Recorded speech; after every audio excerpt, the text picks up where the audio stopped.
திருச்சிற்றம்பலம். அருள் தரும் சிவகாமி அம்மை உடனுரை அருள்மிகு கைலாயநாத பெருமான் திருவடிகள் போற்றி போற்றி. எம்பிரான் கச்சியப்ப சிவாச்சாரியார் திருவடிகள் போற்றி போற்றி. கந்தபுராணத்தினுடைய 130வது பாடல், திருநாட்டுப் படலத்தினுடைய 41வது பாடல் நம்முடைய சிந்தனைக்கு. உற்றிட அரிது அவன் உழவர் நீத்ததார் சுற்றிடும் தாழ்மிசை இடரும் சூழ்வலை தெற்றிடும் பூங்கொடி புடைக்கும் சேலினம் எற்றிடும் தேம்பலம் இழுக்கும் தேன்களே.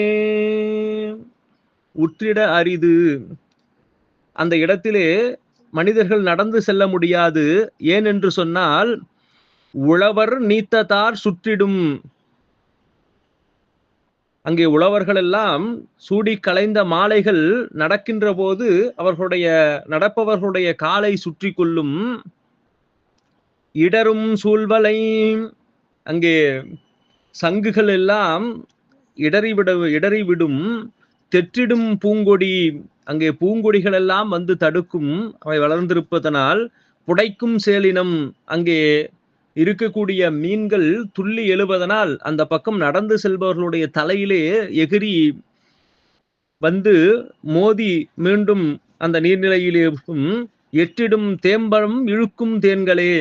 அங்கே தேன் நிறைந்து பழங்களிலே இருந்து ஆறு போல் வருவதனால் இங்கே அது தேன் திடீரென கனியிலிருந்து கீழே ஒழுகி, தேனடையிலிருந்து ஒழுகி செல்பவரை வழுக்கி விழச் செய்யும் அந்த அளவிற்கு வளம் நிறைந்த பகுதியாக இருக்கக்கூடியது என்று அந்த வளத்தினை நமக்கு எடுத்து இயம்புகின்றார் கச்சியப்ப சிவாச்சாரியார். திருச்சிற்றம்பலம்.